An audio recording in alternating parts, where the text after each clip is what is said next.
dnes je ten deň, kedy sa vám pozrieme na zúbky, čiže deň Z, pretože dnes sa dozviete krutú pravdu o strojčekoch, ktoré sú neviditeľné, takže pozrieme sa vám na zúbky, ale nebudeme v nich vidieť a na nich vidieť ten strojček a to všetko spolu s čelstým ortopédom. Som veľmi rada, že je tu Maroš Sabo, vitaj. Ahoj, ďakujem. Ahoj, v prvom rade ujasníme si pojmy a dojmy. Čelustný ortopéd Maroš Sabo, nie zubár Maroš Sabo. Bývalý zubár Maroš Sabo, to znamená, že skončil som zubné lekárstvo a potom som ešte 3 roky musel chodiť do školy na to, aby som vedel a mohol robiť strojčeky legálne. Dobre, a legálne robíš strojčeky vo vašej rodinnej firme, nazvime to rodinnou firmou, lebo si tam aj so svojou pani manželkou, milou zlatou Tinou, Sabo Smart Orto sa volá. Áno. A prišiel si, volá sa to, že krutá pravda o strojčekoch, toto, čo teraz sledujete alebo počúvate, pretože ty si prišiel, ale že naozaj, jak by som to slušne povedala, rozhorčený. Tak to áno, akože úplne nahnevaný. natlakovaný, koľko sa len dá. Lebo aj dneska posledný prípad, ktorý som v ambulancii mal, bol zasa pacient, ktorý sa nechal oklamať, ktorý sa nechal proste zlákať na nižšiu cenu, na super podmienky, možno na krásnu ambulanciu, čokoľvek, alebo rýchlu liečbu, bez toho, aby si preveril, že komu ide. A žiaľ, po 2 rokoch to tak aj dopadlo, ako asi mnohí tušíte. No počkaj, netušíme. Dopadlo to, že odľahčenou peňaženkou, ale že čo, že zle to bolo urobené, alebo že nezmizol ten problém? Dopadlo to tak, že vlastne pacientka má stále krivé zuby, je stále nespokojná, stratila 1000 eur, stratila 2 roky svojho života, ktoré bola v liečbe a zuby sú stále krivé. A čo je najhoršie, ešte nefunkčné. To znamená, že má problémy s kĺbom, má extrémnu asymetriu tváre, úsmevu. To znamená, že nič, čo mal byť ten pôvodný plán, že kam sa tá liečba mala dostať, sa nenaplnilo a je vlastne zostal len oči preplač a dúfať, že to dá znova niekto do poriadku. Ale keď si predstavíš, že koľko to znova bude trvať a koľko energie to stáť bude, a hlavne peňazí, tak akože naozaj nezávidím tým pacientom, čo sa nechali takto podviesť. No to, a toto je taká akože extrémna situácia, extrémny prípad. Ako často sa stretávaš? Nie je to vôbec extrém, je to úplne bežné. V rámci tých proste, čo robíme druhé názory pre tých pacientov, čo naozaj, tá čelostná ortopédia totiž to má nevýhodu, že ten problém sa ukáže až po niekoľkých mesiacoch, niekedy po rokoch. Hej, to znamená, že ty stále dúfáš, že bude to dobré, že sa to nejako zlepší. Ten lekár ťa stále nejako tak snaží ťa upokojiť, že však bude to dobré a toto prerobíme, toto spravíme, ale po 2 rokoch už tí pacienti, niektorí po 3, stratia trpezlivosť a idú sa opýtať inde. No a tam potom ten reálny čelustný ortopéd len zalomí rukami a povie, že pre Boha, čo sa vám to stalo, že čo to s vami robia, veď ten liečebný plán ani neexistuje. Proste je to absolútne nezmysel, že čo sa tam deje v tých ústach. Čiže proste potom tí pacienti sú naozaj veľmi prekvapení, že sa v podstate 2 roky nič nestalo, alebo jak v tomto prípade, tie zuby išli nesprávnym smerom dokonca. Tak teda táto konkrétna pacientka, s ktorou si sa stretol, prišla... Áno, nosila strojček 2 roky a nevedela od toho, že ten strojček je robí zubný lekár a nie čelustný ortopéd. A verila, že ten pacient, teda, že ten lekár vie, čo robí a že si proste nemôže dovoliť liečiť pacienta, keď to poprvé robí bez vedomostí a po druhé robí to nelegálne.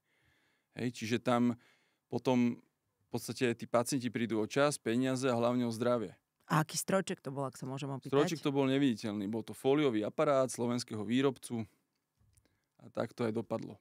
Čiže celé zlé. Celé zlé. No ja mám kolegyňu ináč, o pár poschodí nižšie, ktorá prišla, že našla fantastický deal na neviditeľný strojček a zaplatila, aj si presne pamätám, povedala, že za 2000 to bude mať celé komplet vybavené. Prišla po 1,5 roku, 2000 teda utratila, že absolútne žiadna zmena, nebola to zmena k horšiemu, ako u tejto spomínanej slečny pani, pacientky, ale že žiadna zmena. A tam je povedať, že no nejak to úplne u vás nejde, ide to u vás veľmi pomaly, takže poprosíme vás teraz 2500. Ďalších a bude to ďalší 1,5 roka a prešlo ďalší 1,5 roka, ďalších 2500 a stále bez zmeny. Čiže v čom je problém? Je problém v tej kolegyni, alebo... Takto, tie neviditeľné strojčeky, neviditeľné fólie, ktorým sa vyrovnávajú zuby, nie sú problémom sám o sebe. Tá technológia je naozaj vyspelá, používa sa 30 rokov, dajú sa s ním naozaj zázraky tými neviditeľnými strojčekmi robiť. To znamená, že pacienti, ktorí chcú mať absolútnu estetiku a pohodlie pri jedení a umývaní zubov, tak tými fóliami sú schopní si vyrovnať tie zuby. Ten prvý výstražný moment, ktorý hneď každého by som na to chcel upozorniť, že má spozornieť. Sú dvere.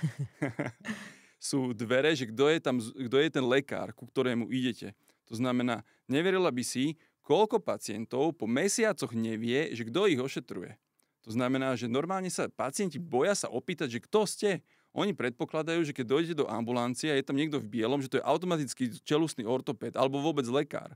Takže v druhej väčšine prípadov, čo nám aj tí pacienti píšu, alebo aj do ortodontickej spoločnosti, tak oni vlastne vôbec nevedia, kto ich ošetruje, ako sa ten človek volá a veľmi často to nie je ani lekár, ale nejaká hygienička, nejaká zdravotná sestra alebo nejaká vrchná sestra s nejakými vymyslenými titulmi, hej? Nejaká ortodontická sestra, čo sa stará, alebo nejaká konzultantka pre pacientov, proste absolútne nezmyselné proste tituly majú títo ľudia. Čiže v tomto prípade nie je hanba sa opýtať, a vy ste kto? Áno, presne tak, lebo to potrebujete vedieť, veď tie hýbanie tými zubami, to je extrémny zásah vlastne do vášho zdravia tých zubov, čelustí, vplýva to na vaše kĺby, samozrejme, ale aj na celú toho funkciu.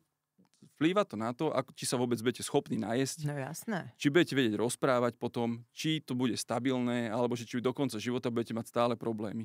Keď sa vrátim späť tejto tvojej kolegyni, tak ten druhý vlastne moment je, keď nevie, kto ju ošetruje, je extrémne nízka cena. Poviem to úplne na rovinu. Všetci dobrí čelusní ortopédi liečia tých pacientov s tými neviditeľnými strojčekmi relatívne za podobných podmienok. Hej, závisí to samozrejme, či niekto sedí v Banskej Bystrici, v Bratislave, kde má kto ambulanciu, ale keď niekto nájde výrazné zľavy ešte na takých zľavových portáloch na internete, alebo vám povedia, že dáme vám to za polovicu oproti normálnej cene, ktorú si vlastne viete zistiť na internete za pár minút, tak je to hneď podozrivá situácia a každý by sa mal opýtať, že prečo je to tak. Či naozaj je tá odchýlka úplne minimálna, že potrebujete vyrovnať za 7-8 mesiacov si len zo pár zubov a je to potom v poriadku, alebo že aký ten problém naozaj mám. Lebo väčšina pacientov, a toto zasa je na pacientov ten problém je, že väčšina sa uspokojí s tým, že sa im vyrovnajú predné zuby, predných 4 alebo 6 zubov je rovných, ale absolútne neriešia tú funkciu vzadu. Lenže jedno s druhým súvisí. To znamená, že ak tá liečba od toho podvodníka, ktorý vyrovná 4 zuby vzadu je absolútne neúspešná alebo vôbec nikam nepostupuje, tak aj to málo, čo sa podarí dosiahnuť za tie roky a za tie tisíce, sa v priebehu pár mesiacov zasa vráti späť, lebo tá funkcia toho chrúpu nie je dobrá, to znamená, tie zuby sa znova pokrivia. Hej, čiže to, vážne? Samozrejme. Čiže tam ide o to, že nie len tie zuby vyrovnať, ale celý ten systém horného zubného oblúka a dolného musí byť tak zladený a tak ideálne nastavený, že tie zuby vzájomne sa stabilizujú a potom je možné dosiahnuť to, že aj dospelí pacienti, ktorým sa tie zuby vyrovnali, majú dlhé roky tie zuby rovné a ten úsmev krásny. Ale ak to proste, poviem to na rovinu, niekto sfušuje, tak potom je absolútne bez šance, aby tí pacienti očakávali, že tie zuby budú roky rovné a to sa samozrejme začne hneď kríviť. Čiže v prvom rade sa treba pozrieť na tie dvere, treba sa opýtať, že kto robí tie zuby a čo tam hľadať na tých dverách, alebo že čo je tá odpoveď, s ktorou sa ako ten pacientka uspokojí. Chápem. Vždy pri každej návšteve toho lekára musíte vy sa rozprávať a musí vás ošetrovať čelusný ortopéd. Neexistuje, aby tá liečba vaša prebiehala s nejakými cudzími ľuďmi, ktorí sa pri vás striedajú, ktorí vás nepoznajú, nevedia váš stav. To znamená od prvej konzultácie, keď vám ten strojček odovzdajú, až po záver, kedy vám tie attachmenty, to sú tie oporné body na tých zuboch, dávajú dole a čistia zuby, musí tam byť čelusný ortopéd. Ja nehovorím, že keď vás fotia, že to spraví nejaká asistentka, ale pri každej vašej návšteve, tá návšteva aj vtedy má len zmysel, keď tam je ten lekár. Viete, veľa pacientov nám aj rozpráva, alebo nám píše, že oni chodili 3-4 krát na kontrolu a toho lekára, ktorý zastrešuje napríklad tú kliniku, videli raz v živote. Ale toto tiež je podvod. To znamená, že áno, vieme aj o takých prípadoch, s ktorým sa stretávame, že oni na stránke tie rôzne iné ambulancie alebo veľké kliniky väčšinou sú to, že na tej stránke majú nejakého meno čelustného ortopéda, ale zasa, ten pacient sa neopýta, že či ten lekár je naozaj aj ten, ktorý pri ňom stojí pri tom kresle. Či sedí fotka, či sedí meno, fotka s tým tvár reálnym. a titul, áno. hej. Čiže naozaj sú, že fejkové stránky, že sa chvália, že majú nejakého čelustného ortopéda, väčšinou úplne na rovinu poviem, to je nejaký lekár pre dôchodku alebo v dôchodku, čo si chce privyrobiť. Hej, a oni sa ním len zakrývajú, ale reálne vás ošetruje zubár a tým pádom aj tie výsledky sú také, ako sú. To znamená, ten strojček je absolútne fóliový, bezproblémový, tie zuby nádherne vyrovnáva. Pri poctivom nosení to naozaj spraví to, čo má. A keď ten pacient alebo tá kolegyňa si povie, že po 4 rokoch a tisícoch to nikam neviedlo, sú len dve možnosti. Buď bol jej liečebný plán absolútny nezmysel, že tie pohyby neboli reálne a tá fólia to nikdy nevedela urobiť. Alebo druhá možnosť je, že tá kolegyňa to nenosila, ale to si nemyslím, pretože keď za to zaplatíte, áno, že keď to zaplatíte tisíce a robí sa tie fóliové, drvá väčšina ich má dospelých, tak tí si naozaj vedia nastaviť ten režim, lebo tam je rozhodujúca tá spolupráca. Hej? Ak ten pacient vie, že on je, nechcem to povedať, že neporiadny, ale má proste životný režim taký, že je proste náročný, nepravidelný, tak zasa nie je pre každého vhodný fóliový aparát. Tak proste aj dospelí si kľudne môžu dať aj keramický strojček nalepený na zuboch. Áno, ten jemný estetický handicap znesú, že tam majú tenký drôt, ktorý mi vyrovnáva zuby, ale keď viem, že není som schopný 22 hodín denne nosiť tie fólie. Leze mi na nervy si to pred každou kávou, pred každým čajom dávať dole. Dole a zasa naspäť, tak proste nalepím si tam zafírové zámky, ktoré mi to vyrovnajú v priebehu možno aj rýchlejšie, keďže je to nezávislé od toho nosenia tých fólií a ste úplne v pohode. Čiže pre koho je tento fóliový neviditeľný strojček vhodný a pre koho nie?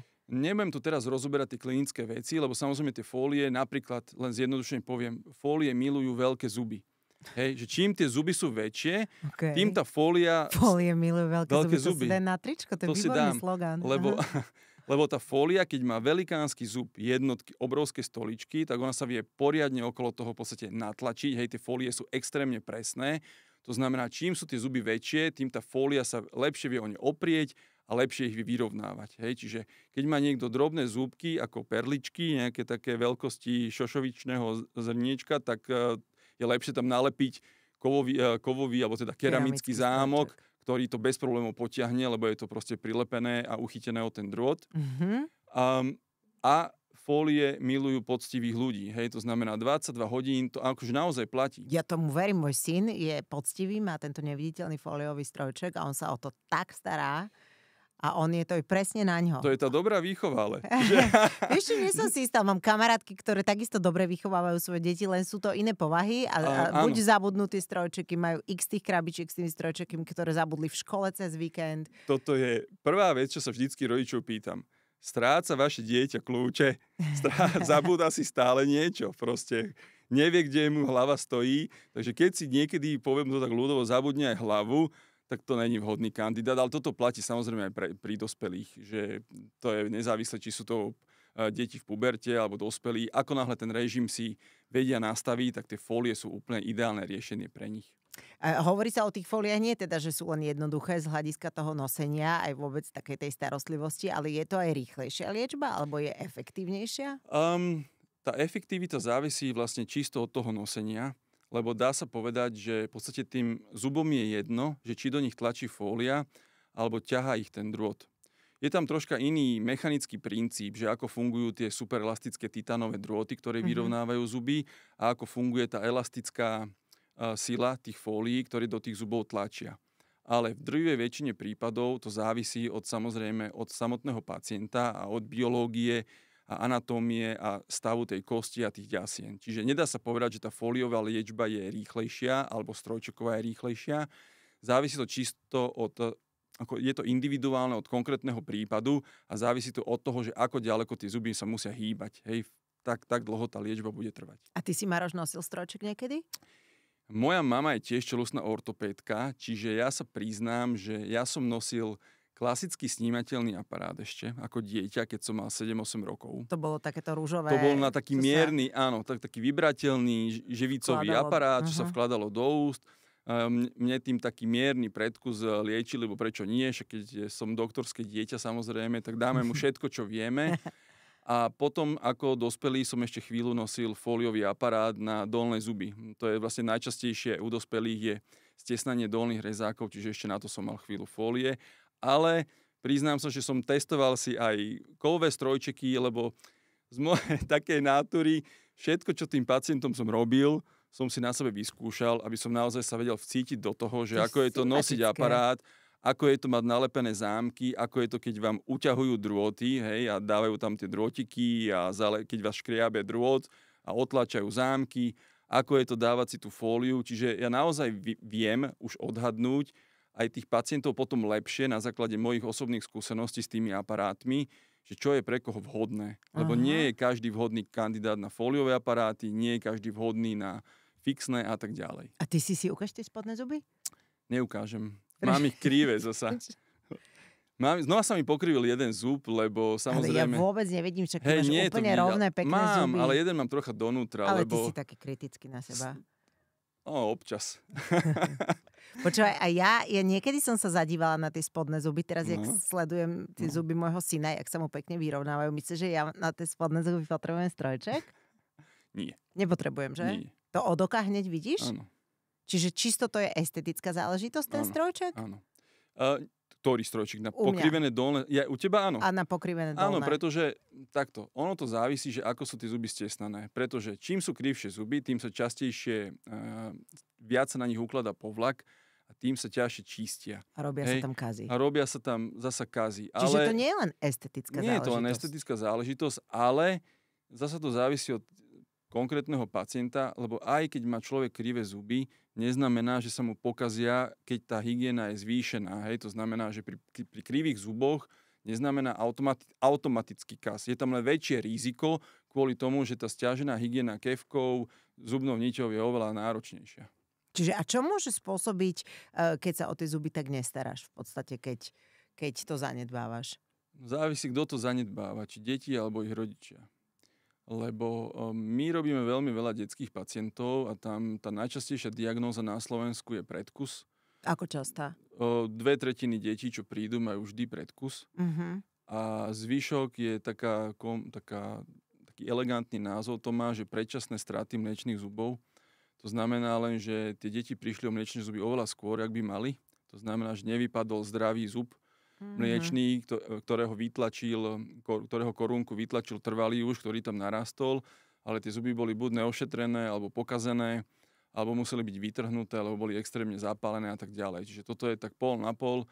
Občas chyba rodiča, že nejdu príkladom pri tej hygiene, alebo troška to podcenia s tými deťmi, lebo si myslia, že ich 6-ročné geniálne dieťa si je schopné kompletne očistiť zuby, čo samozrejme nie je pravda.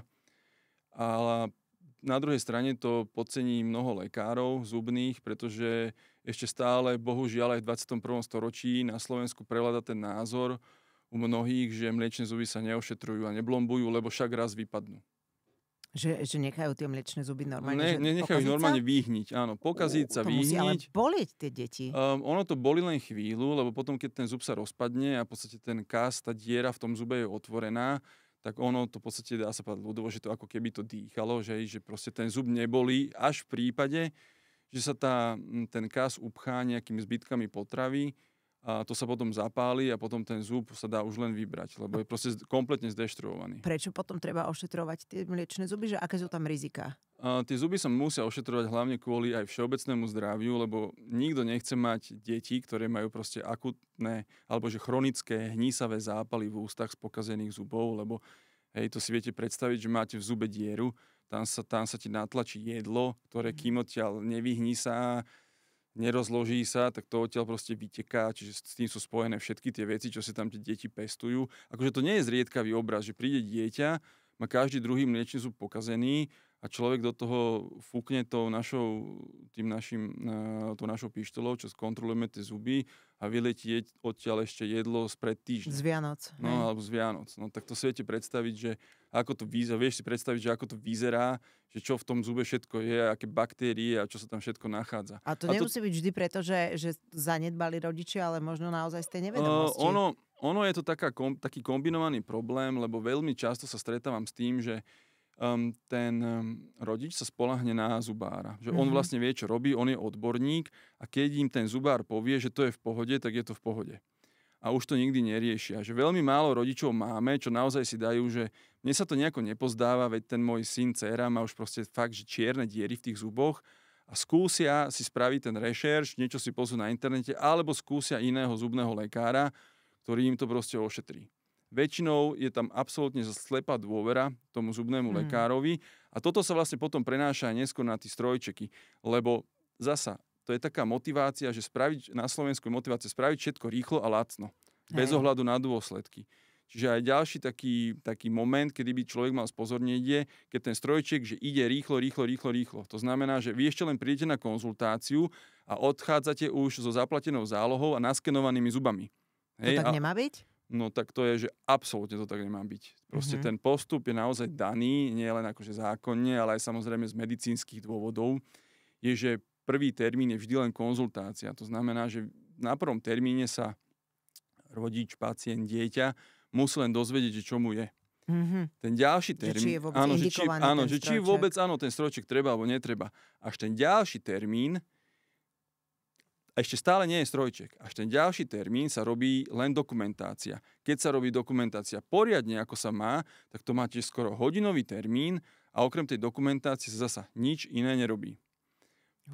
Potom každý čelostný ortopéd si musí samozrejme k tej dokumentácii, k tým fotografiám, rentgenom, skenom sadnúť a pozrieť sa detailne, že čo sa tam vlastne deje, aký tam je problém a ako to vyrieši. A na toto všetko samozrejme musí si spísať, naplánovať, že čo s tým. A tretí termín, už tretíkrát si u toho čelustného a ešte stále sa nič nerobilo. Tretí termín je konzultácia liečebného plánu, kde sa zasa ten čelustný ortopéd len rozpráva o tom, že aký tam je problém, detailne to rozobere, ale zase tak, aby to tomu rozumel aj ten pacient, čiže laicky to vysvetlí, predstaví ten svoj plán, to znamená, že kam tie zuby pôjdu, prečo tam musia ísť, aby to bolo v poriadku. Na toto sú úplne geniálne, majú tí čelustní ortopédy pomôcky, hej, rôzne modely so zubami, všetky typy strojčekov, áno, všetko, čo existuje, všetko vedia aj fyzicky tomu pacientovi ukázať, aby vedel, že čo ho čaká a samozrejme presne mu povedia aj aký typ aparátu, odhadnú tú časť liečby a samozrejme mu povedia celú cenu dopredu. A potom to stále pacient nemá strojček, lebo ten pacient musí si to celé zobrať, ideálne, keď mu aj tá ambulancia poskytne tú fotodokumentáciu vlastne domov, zamysleť sa nad tým, porozmýšľať, áno, idem do toho, nejdem, lebo tá dôležitá je tá motivácia potom, hej, aj na tú hygienu, aj čistenie, či už mám fixný, alebo ten fóliový strojček, motivácia, že idem do tej liečby, lebo chcem mať zdravé, rovné zuby.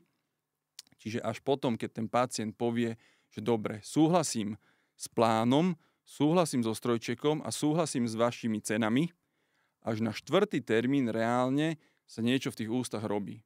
Čiže keď v jeden deň odídete pomaly už aj so strojčekom v ústach, tak to je určite nie v poriadku a treba sa mať na pozore a skontrolovať si, že kto to vlastne robil a prečo to tak robil. Takže takto nemá byť. Vidíš, lebo my sme k vám chodili presne na tieto konzultácie so synom, na tieto pokeci a syn sa ma už tak po 3. raze spýtal, a ten strojček kedy bude mať? Presne tak, ale to je ale úplne, takto to má byť. Takto to má byť, to je úplne v poriadku.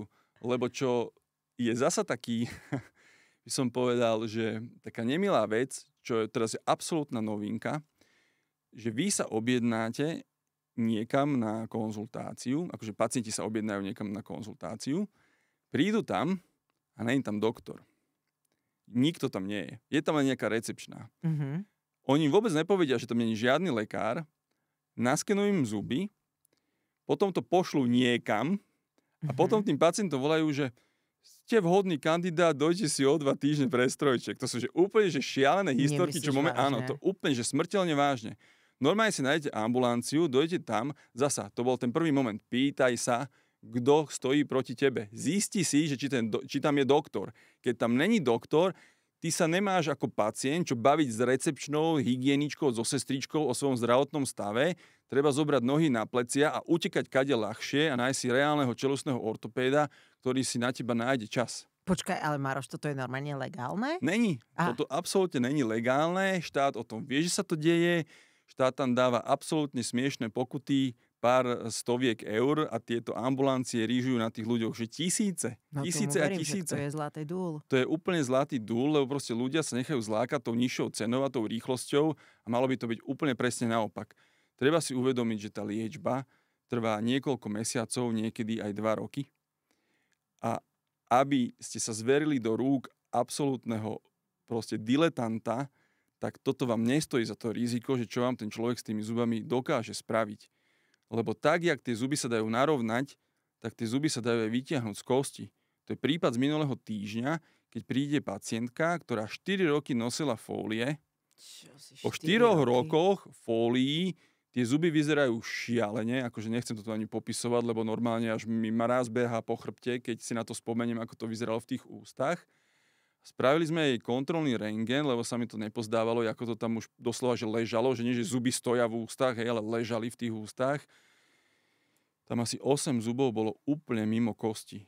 To znamená, že to je 26-ročná slečna.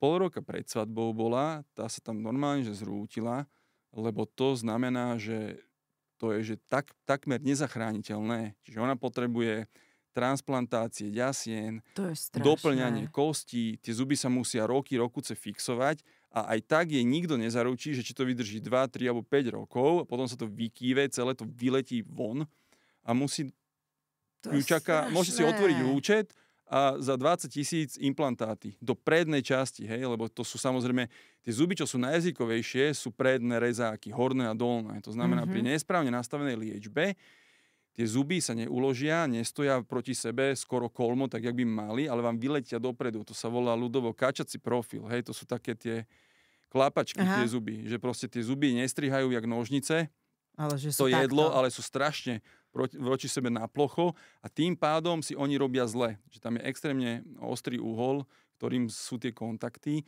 a tá kosť enormne trpí a odchádza rokmi. Ale to, že nie že rokmi, že ona príde o zuby, keď bude mať 55, 60, ona, keď mala teraz 26, tak do 5 rokov si dovolím tvrdiť, že je minimálne na 5 až 6 implantátoch. Že štrbavá.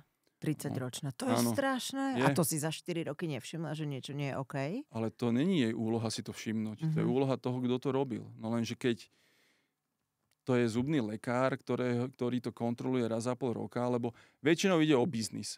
To znamená, že ten cieľ, aby oni mohli zarábať a aby oni mohli dávať nižšie ceny, tak aký je postup? Akože úplne typický. Toto sú desiatky a desiatky prípadov, o ktorých viem. A to je ten istý. V tom maili sa píše v podstate od každého pacienta presne to isté. Ten postup, čo vidíme aj aký prebieha, aby tá cena bola nízka, lebo na toto vlastne tých ľudí zlákajú najviac je, že rýchlo to urobiť, aby ten pacient nemal šancu z toho vycúvať a ako náhle už sa veziete, poviem to tak na tom koni, tak sa vám nechce zoskočiť, lebo vy veríte a dúfate, že to bude dobre. A tá liečba potom zlyháva aj kvôli tomu, že toho pacienta nekontrolujú. To znamená, že príde tam, vidí to len nejaká sestrička, dostane ďalších 20 fólií, horných, dolných a pošle ho preč. To znamená, po pol roku alebo po roku a tak ďalej. To znamená, že nie je tam žiadna kontrola liečby, čo by mala byť. To znamená, vy keď máte fólie, tie fólie sú plánované digitálne a vy si viete presne povedať, že či pri fólii číslo 20 tie zuby sú presne tam, ako to bolo naplánované. A toto ten čelostný ortopéd musí kontrolovať. Lebo on vás nelieči ako tú tvoju kolegyňu, že po roku a pol, po 2 povedali, že to nefungovalo. Veď toto sa dá odhadnúť hneď od začiatku. Čiže my po 2 mesiacoch vieme povedať, že či je to nosené správne a dostatočne dlho a či tie zuby sa hýbu presne podľa plánu. Lebo potom nemá dôvod čakať. Jasné. Ten plán potom, keď niekde proste má nejakú slabú stránku, dá sa okamžite zmeniť, ten pacient sa naskenuje a proste tá liečba sa zmení. To nie je žiadny problém a samozrejme úplne otvorene komunikujeme s tým pacientom, aby vedel, že čo sa deje, čo sa musí zmeniť, prečo dostáva teraz iné fólie. Nie je absolútne žiadny dôvod proste čakať rok a vidí ten lekár, že nefunguje to tak, ako to pôvodne naplánoval. Však to sa môže stať, však lekári nie sú dokonalí. Ja som úplný laik, ja si to ani neviem predstaviť, že čo všetko to obnáša. Naozaj vyrobiť tieto fólie, či na to existuje nejaký software, či na to potrebuješ odborného garanta, povedzme v tej ambulancii alebo na tej klinike. Čiže čo sú také ukazovatele pre nás laikov? No, tie fóliové aparáty je proste najmodernejší spôsob, ako liečiť ten problém s tými zubami. Tá obrovská výhoda je, že sa to dá do detailov naplánovať a je to plánovanie celé prebieha digitálne. Hej, už proste odpadli otlačky, čo všetci z toho ich napínalo, odpadla sádra, všetko je prečo. Všetko sa robí digitálne. Samozrejme, čo sa týka, že kto to robí, celé to plánovanie od prvého kroku až po posledný robí ten čelustný ortopéd váš. To znamená, že ten lekár, ktorý si vás vyšetril, pozná váš zdravotný stav celkový, ale aj, samozrejme aj tie zuby, vidí, v akom sú stave. On si to vo svojom softveri naplánuje. Čiže taká legenda hovorí, že to, alebo niektoré legendy hovoria, čo sa objavili v poslednej dobe v médiách, že plánuje to software a ten lekár len povie dobre. Je to úplne naopak. To znamená, že každý čeľustný ortopéd má software, v ktorom pracuje, v ktorom on si vyrovnáva tie zuby, on určuje, aký typ attachmentu tam ide, aký gombík, kde ide aká gumička, presne kde je ako orezaná fólia a kde tie zuby majú na záver stáť. A to nahodí do toho nahodí do toho systému a pošle to tej firme, s ktorou spolupracuje, technikovi, ktorý to pretaví do tej sekvencie tých jednotlivých fólií. Ten technik mu to pošle naspäť a ten čeľustný ortopéd mu to musí okomentovať, že je to zlé, je to dobré, mne sa nepáči, že tento zub sa hýbe príliš rýchlo alebo príliš pomaly a tak ďalej. Čiže to je taký, v podstate taký ping-pong, že čo ja ako lekár musím s tými zubami urobiť a čo ten technik je schopný kvôli tej technickým parametrom tých fólií spraviť. Čiže to trvá niekedy aj mesiac, aj možno niekedy aj 2, keď je to zložitý plán. Aha. Kým je to tak zladené po tej medicínskej odbornej stránke a po tej technickej, aby tie fólie naozaj mali tú funkciu, alebo aby boli schopné vyrovnať tie zuby, aby ten plán bol doslova povedané reálny. Hej, lebo poviem to tak, že počítač znesie všetko. Čiže keby to programovala umelá inteligencia, tak tá vám tie zuby vyrovná za 5 sekúnd. Komukoľvek. Hej, všetkým pacientom vyrovná za 5 sekúnd umelá inteligencia zuby, ale to, že či tie zuby budú ešte v kosti, to je úplne iná otázka. Jasné. A že či to vôbec bude do seba pasovať. Lebo ten počítač nevie, aký máte vy zdravotný stav, v akom stave sú ďasná, aká je tá funkcia, ako žujete, ako hrízete, či nemáte bolesti v klbe a tak ďalej. Toto vie len ten lekár, preto to musí plánovať lekár. Pochopila som to. Čiže toto musí urobiť lekár, aby ten plán bol reálny a zohľadňoval celý zdravotný stav, nielen polohu tých zubov. A čo je veľmi dôležité je, že samozrejme ten lekár musí mať dôveru tú firmu, ktorá tie fólie vyrába. A ja viem aj z toho dôvodu, že som prezident ortodontickej spoločnosti, že viac ako 95% čeľustných ortopédov používa len 2 firmy svetové, hej, ktoré 2 nadnárodné firmy, každý to pozná, to sú 2 najväčší výrobcovia fóliových aparátov na svete, ktorí majú niekoľko 10-ročné know-how, majú proste tie softvéry, ten vývoj, to sú že desiatky miliónov. Prečo teraz ako huby po daždi to začal kadekto vyrábať doslova v garáži na kolene, je preto, že padol patent na tie fólie. To znamená, sú teraz také, jak huby po daždi, všelijakí rýchlo kvásni výrobcovia, čo nakúpili zo pár tlačiarní, zohnali si odniekiaľ fólie, či z Číny, Egypta, Azerbajdžanu, to vôbec nevieš, odkiaľ to je. A oni si v garáži zamestnajú 3 robošov, tlačia modely, počítač to vyrovná nejako, vytlačia si modely, potom vytvarujú tie fólie a odozdávajú to do rúk.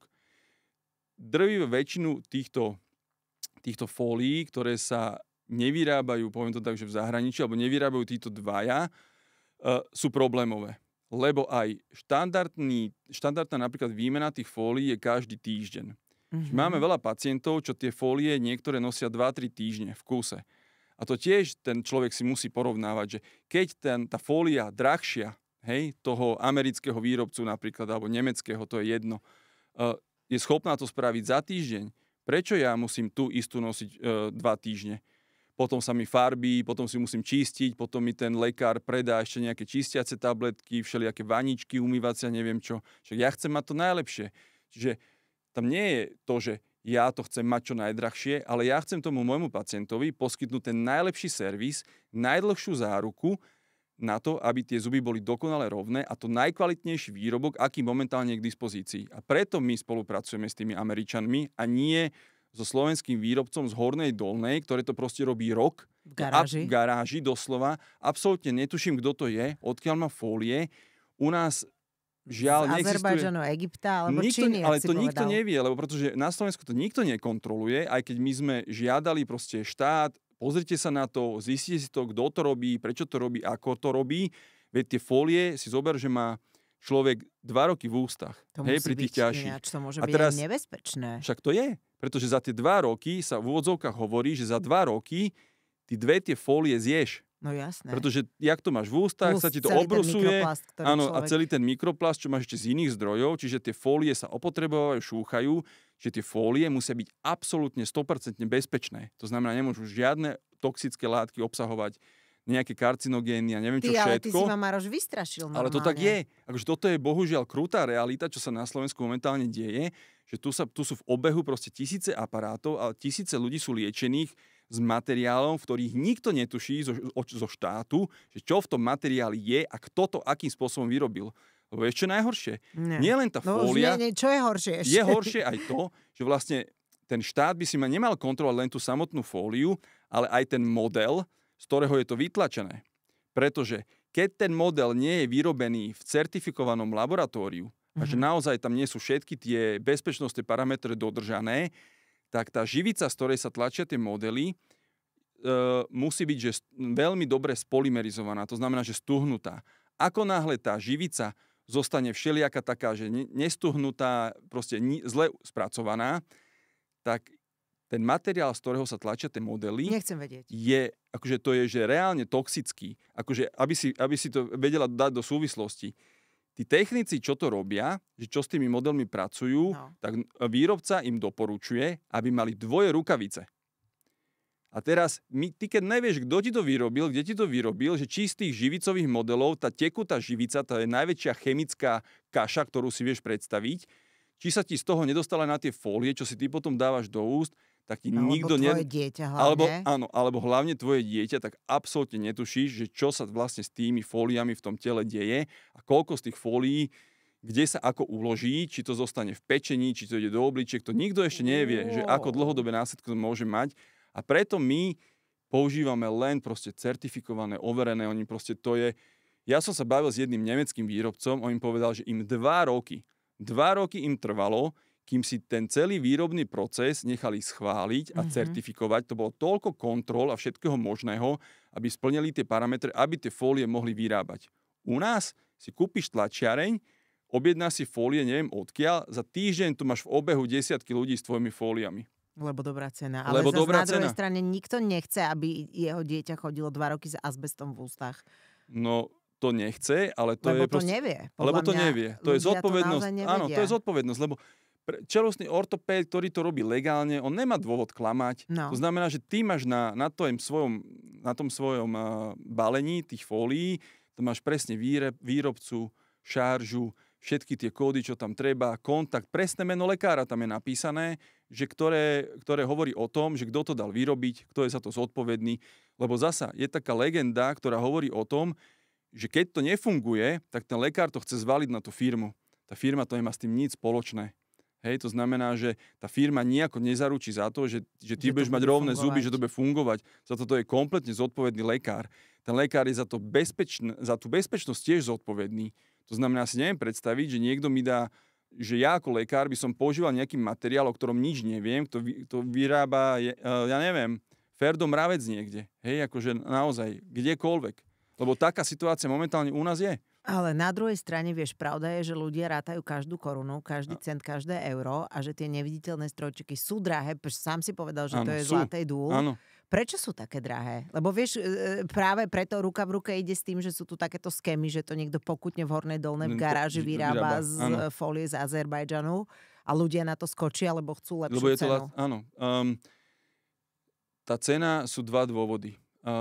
Ono stojí doslova stovky tisíc eur vzdelanie toho čelustného ortopéda aj všetko, čo to obnáša, proste, aby to ten lekár mohol robiť. To znamená, že na tej liečbe je aj vysoká pridaná hodnota, ale tá výroba tých sofistikovaných fólií je extrémne drahá. To znamená, že ak vy máte fóliu naozaj od svetového výrobcu a máte to najkvalitnejšie, čo je, tak už tá vstupná cena, akože ja to poviem úplne na rovinu, pre toho čelustného ortopéda je niekoľkonásobne vyššia ako tá cena pri tých fixných strojčekoch. Pretože tam sú to štandardizované zámky, drôty a tak ďalej. Čiže ten vstup pri výrobe tých fóliových aparátov je ďaleko vyšší. A teraz, keď si to ale aj rozrátaš, že vieš, človek, keď počuje cenu za fóliové aparáty, neviem, poviem to tak, 5 000. Lenže teraz si to rozrátaj, že tie vstupné náklady sú veľmi vysoké.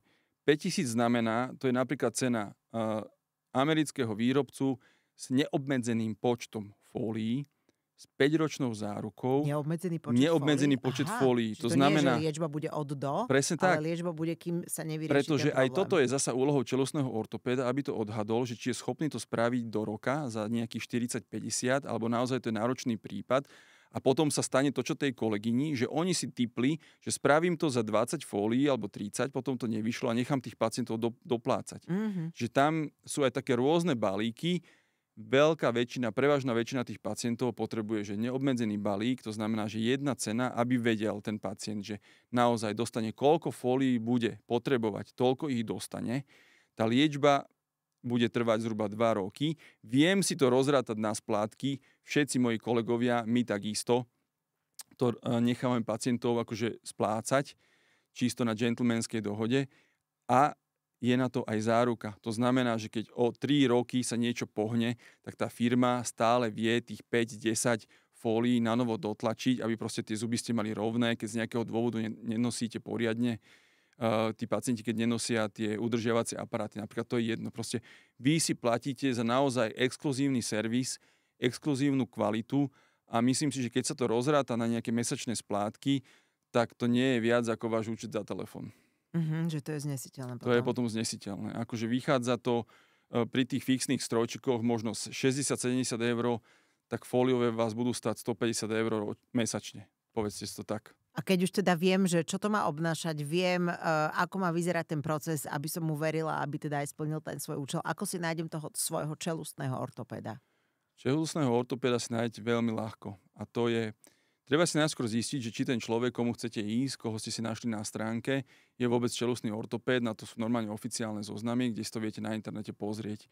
Tá druhá vec je, ja si myslím, že veľmi dobrý spôsob je aj opýtať sa známych aj kolegov, že kam išli, aké majú skúsenosti.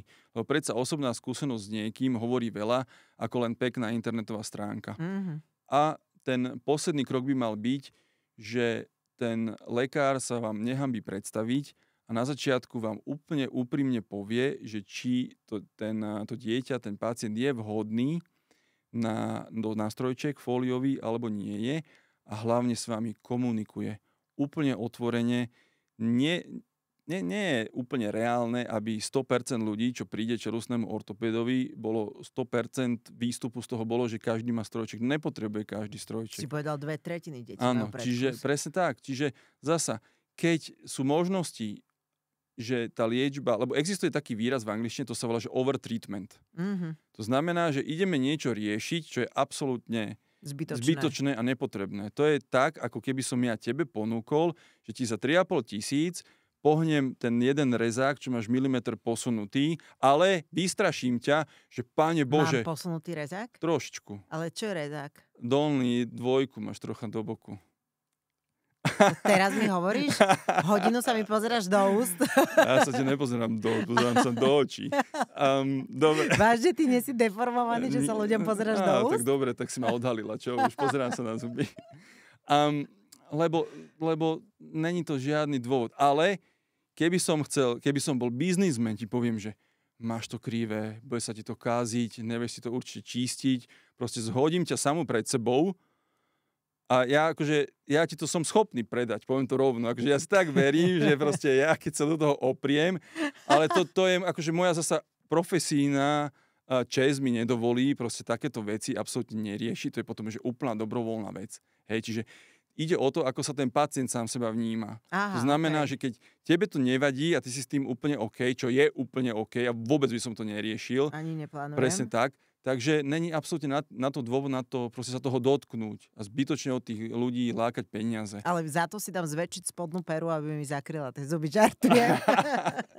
No to by si sa divila, že koľko ľudí to uvažuje o tom, že dá si spraviť líca, pery, čokoľvek. Aby to zakrylo krivé zuby? Aby to zakrylo krivé zuby, ale potom ich niekto dokope, dotiahne ich fakt akože pomaly na reťazi, že choďte čelostnému ortopédovi, my im za rok a pol vyrovnáme zuby a tie pery sú dvojnásobné, prirodzené, vlastné, zväčšené, že fakt tam stačí potom trocha rúžu, jemne to priklasiť a nemusíte vôbec nechať do seba píchať ihly do tváre. Takže kto by to robil? Ja som bol dlhé roky aj zubár, akože to je úplne že nepríjemné. Prečo by ste si nechali do seba ihly píchať? Keď máte krivé podcast. zuby. Ja, Áno, samostatne. Ja ti to vysvetlím v samostatnom podcaste. To si dojdem si niečo priučiť, teda, že ako to funguje s tými ihlami do tváre. Hej, ale som veľmi rada, že tento podcast sme zvládli. Počúvaj, krutá pravda o neviditeľných strojčekoch ma prefackala Maroš zľava správa. To sa teším, lebo treba začať niekde. Chcel, to, že si to ty, to mi je ľúto. Ale proste už treba hovoriť otvorene, lebo naozaj tá situácia je neznesiteľná a to, čo vidíme dennodenne v našej ambulancii, to je pre mňa absolútne nepochopiteľné. Ďakujem ti veľmi pekne. A ja ďakujem. Bolo to super a bolo to veľmi podstatné, dôležité a potrebné. Teším sa a zasa snať na budúce sa stretneme. Ale to už bude o botoxe. OK, ďakujem pekne. Ahoj.